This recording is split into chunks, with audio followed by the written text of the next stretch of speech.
नमस्कार सभी को। आप सभी का आपके अपने इस YouTube चैनल पर हार्दिक स्वागत है। आज हम NCERT कक्षा 11 के जो अनिवार्य हिंदी की आरोह भाग 1 पुस्तक है उसका अध्याय नंबर 7 प्रस्तुत कर रहे हैं। इस अध्याय के जो लेखक हैं वो हैं मन्नू भंडारी। ये इस अध्याय की लेखिका है। एक कहानी यह भी इसमें क्या कहा गया है कि लोकप्रियता कभी भी रचना का मानक नहीं बन सकती। असली मानक तो होता है रचनाकार का दायित्व बोध, उसके सरोकार और उसकी जीवन दृष्टि। मन्नू भंडारी का जन्म सन 1931 ईस्वी को मध्य प्रदेश के भानपुरा तहसील में होता है। इनकी जो प्रमुख रचनाएं हैं वो है एक प्लेट सैलाब, मैं हार गई, 3 निगाहों की एक तस्वीर, यही सच है, त्रिशंकु, आंखों देखा झूठ, ये इनके कहानी संग्रह हैं। आपका बंटी, महाभोज, स्वामी, 1 इंच मुस्कान जो उपन्यास है ये इन्होंने राजेंद्र यादव के साथ लिखा था। इनकी जो पटकथाएं हैं वो हैं रजनी, निर्मला, स्वामी और दर्पण। इनको सम्मान की बात करें तो इनको हिंदी अकादमी दिल्ली का शिखर सम्मान, बिहार सरकार, भारतीय भाषा परिषद कोलकाता, राजस्थान संगीत नाटक अकादमी और उत्तर प्रदेश हिंदी संस्थान द्वारा पुरस्कृत किया जा चुका है। मन्नू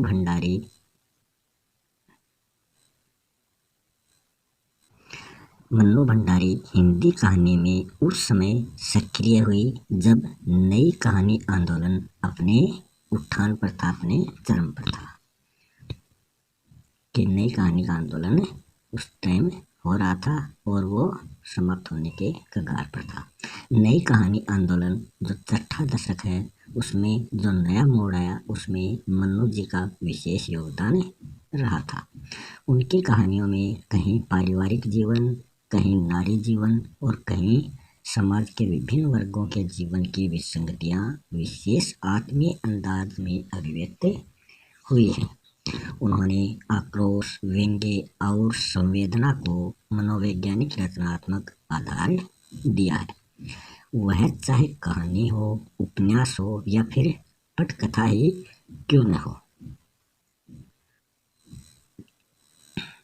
यहाँ आप मन्नू जी द्वारा लिखित एक पटकथा पढ़ने जा रहे हैं।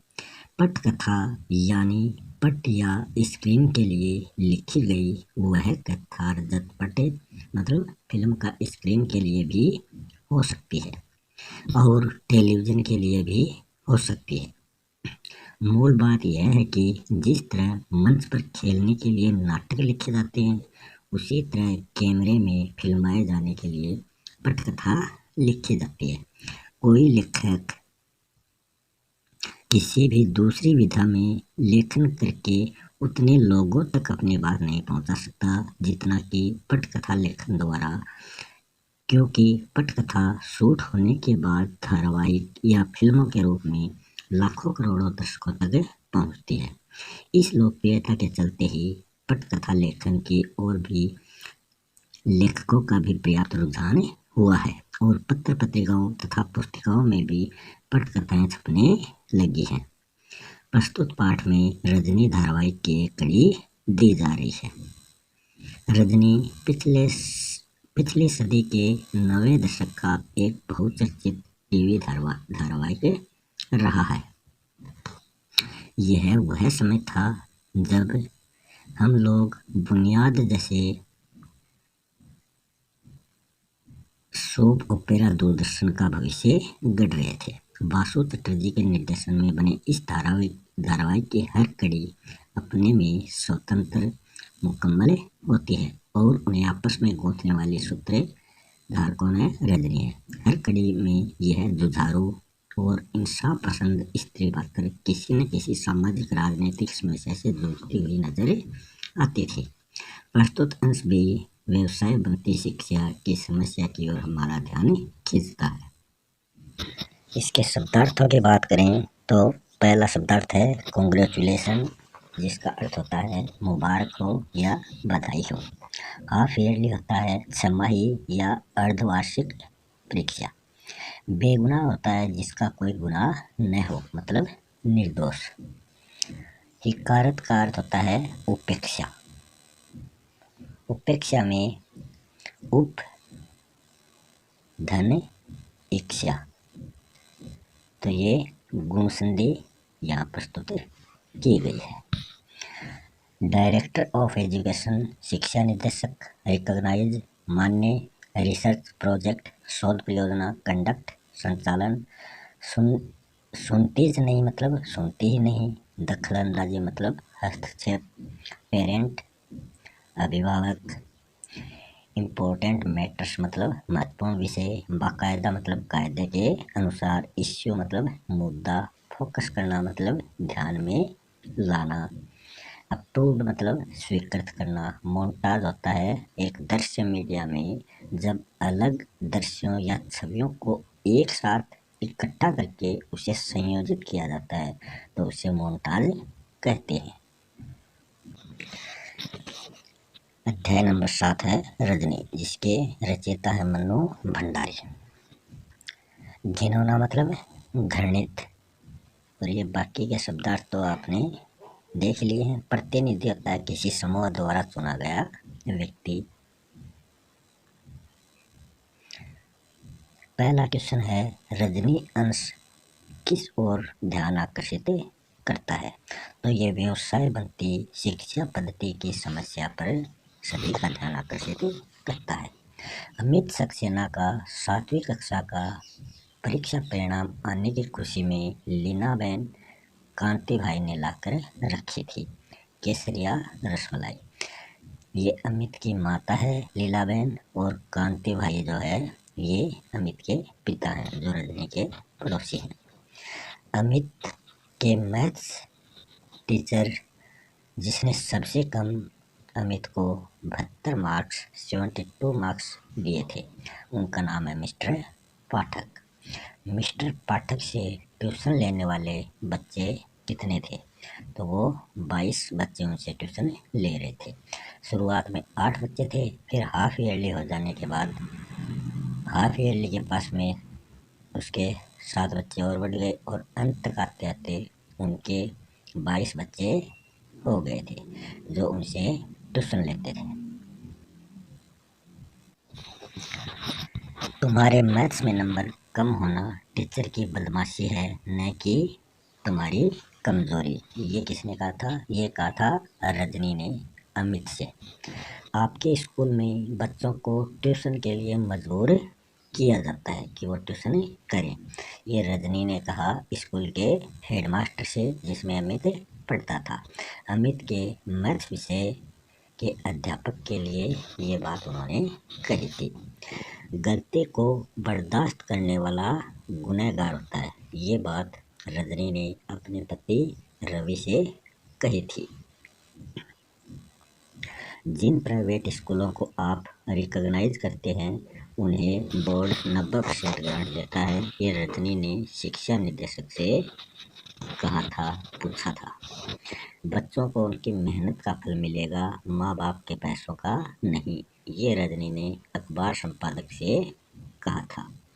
कोई भी टीचर अपने स्कूल के छात्रों को ट्यूशन नहीं करवाएगा, ये मीटिंग हॉल में रजनी ने ये बात सभी के सामने रखी थी। बोर्ड द्वारा रजनी के सभी प्रस्ताव स्वीकार किए गए।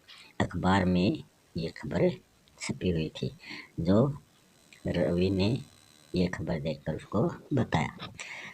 इसी के साथ ये अध्याय समाप्त होता है। अगर आपने इस YouTube चैनल को सब्सक्राइब नहीं किया है तो सब्सक्राइब जरूर कर लें।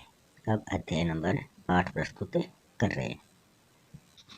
अध्याय नंबर 8 है जामुन का पेड़, जिसके रचयिता हैं कृष्ण चंद्र। कृष्ण चंद्र का जन्म सन 1914 ईस्वी को पंजाब के वजीराबाद गांव में होता है, जो जिला गुजरात कला में पड़ता है। इनकी प्रमुख रचनाएं हैं ए गिरजा, ए खंडक, यूकेलिप्टस की डाली, ये इनकी कहानी संग्रह है। शिकस्त, जरगांव की रानी, सड़क वापस जाती है, आसमान रोशन है, एक गधे की आत्मकथा, अन्नदाता। हम वैसी हैं जब खेत जागे, 52 पत्ते, एक वायलिन समंदर के किनारे, कागज की नाव मेरी यादों के किनारे। ये इनके उपन्यास संग्रह हैं। इनको साहित्य अकादमी सहित बहुत से पुरस्कार प्राप्त हो चुके हैं।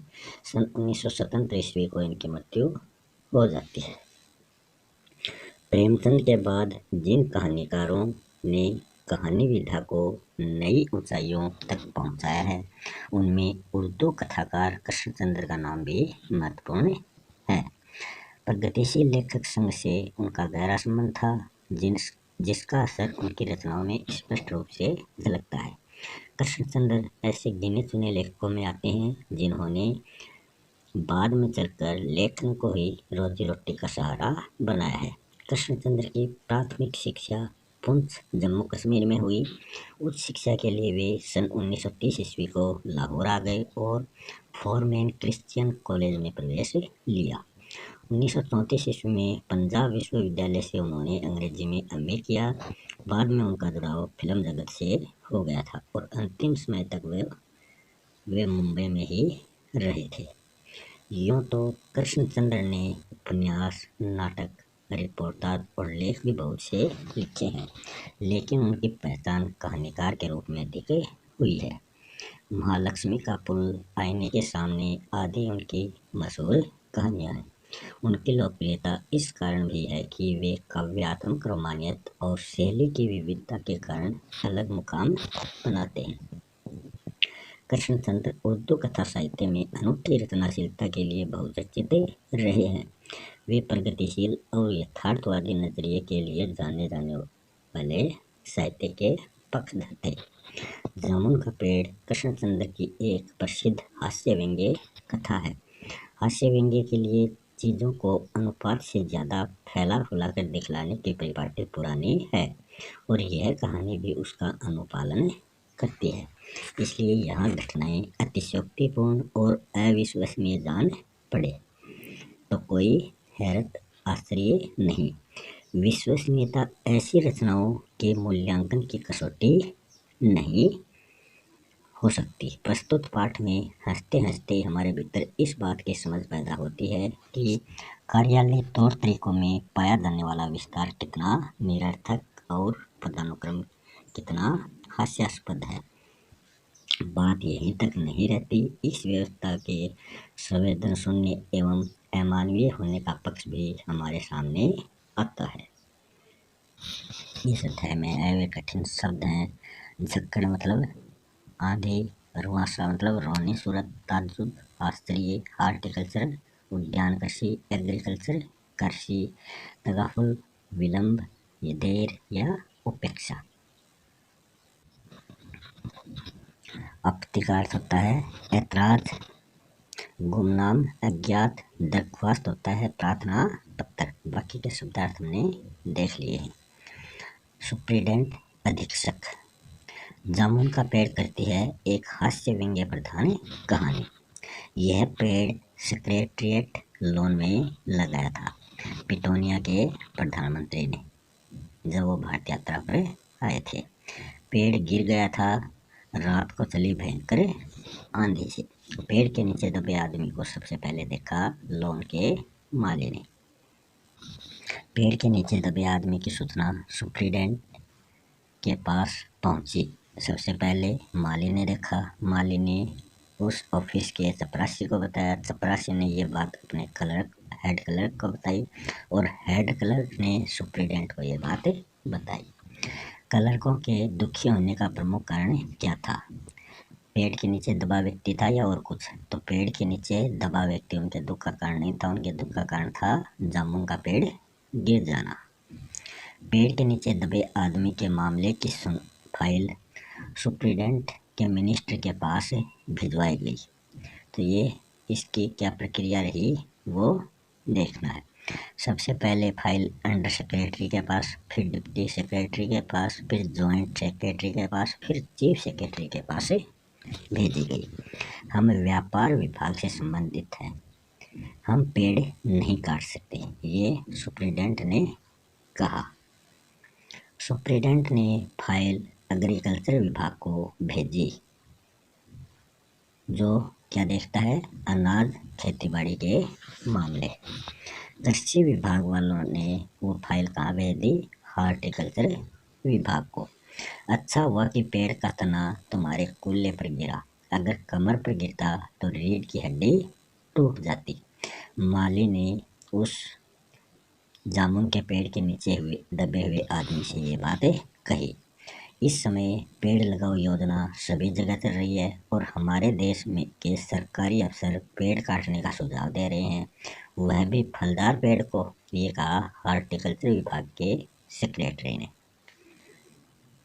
पेड़ के नीचे दबे आदमी का स्वास्थ्य परीक्षण करके प्लास्टिक सर्जन ने क्या कहा, तो उन्होंने कहा कि इसका ऑपरेशन तो सफल होगा, परंतु यह मर जाएगा, क्योंकि उस पेड़ के नीचे से उस आदमी को काटकर बाहर निकालने की प्रक्रिया चल रही थी। पेड़ के नीचे दबे आदमी के कवि होने का पता जब सेक्रेटरिएट की सब कमेटी को चला, तो फाइल किसके पास भेजी गई, कल्चर विभाग के पास, क्योंकि वो एक कवि था। पेड़ के नीचे दबे आदमी ने जब साहित्य सेक्रेटरी को अपना उपनाम ओश बताया, तो उन्होंने क्या कहा कि प्रसिद्ध ओश के फूल गद्य संग्रह आपके द्वारा ही लिखा गया है। साहित्य सेक्रेटरी ने अगले दिन दबे हुए आदमी को बधाई दी कि आप केंद्रीय साहित्य अकादमी के सदस्य चुन लिए गए हैं। वो तो पेड़ के नीचे दबा हुआ था और उसको बधाइयाँ दी जा रही थी। जब दबे हुए आदमी ने साहित्य सेक्रेटरी को पेड़ के नीचे से निकालने की बात कही, तो उसे क्या जवाब मिला, तो उसने जवाब दिया कि यह मामला तो फॉरेस्ट विभाग का है, हम तो सिर्फ इतना ही कर सकते हैं कि आपके मरने के बाद आपकी बीवी को वजीफा दिलवा सकते हैं, मतलब कुछ आर्थिक सहायता दिलवा सकते हैं। अगले दिन जब फॉरेस्ट विभाग के कर्मचारी आरी कुल्हाड़ी लेकर पेड़ काटने लगे, तब उन्हें सुप्रीडेंट ने रोक लिया। क्यों? क्योंकि उन्होंने कहा कि हमें अभी अभी पता चला है कि यह मामला विदेश विभाग का है, इससे हमारे व पिटोनिया सरकार के बीच संबंध खराब हो सकते हैं, कि अगर ये पेड़ काटेंगे तो पिटोनिया की सरकार हमसे नाराज हो जाएगी और हमारे संबंध खराब हो जाएंगे, क्योंकि ये पेड़ उन्हीं के प्रधानमंत्री द्वारा लगाया गया था। सुप्रीडेंट गिरे हुए पेड़ की फाइल लेकर खुशी से दबे हुए आदमी के पास गया और कहा कि सारी अंतर्राष्ट्रीय जिम्मेदारी भारत के प्रधानमंत्री ने, मतलब अपने देश के प्रधानमंत्री ने अपने सर पर ले ली है और इस पेड़ को काटने का उन्होंने आदेश दे दिया है। जैसे ही जामुन के पेड़ के नीचे दबे आदमी को निकालने की फाइल पूर्ण हुई, वैसे उस आदमी के जीवन की फाइल भी पूर्ण हो चुकी थी।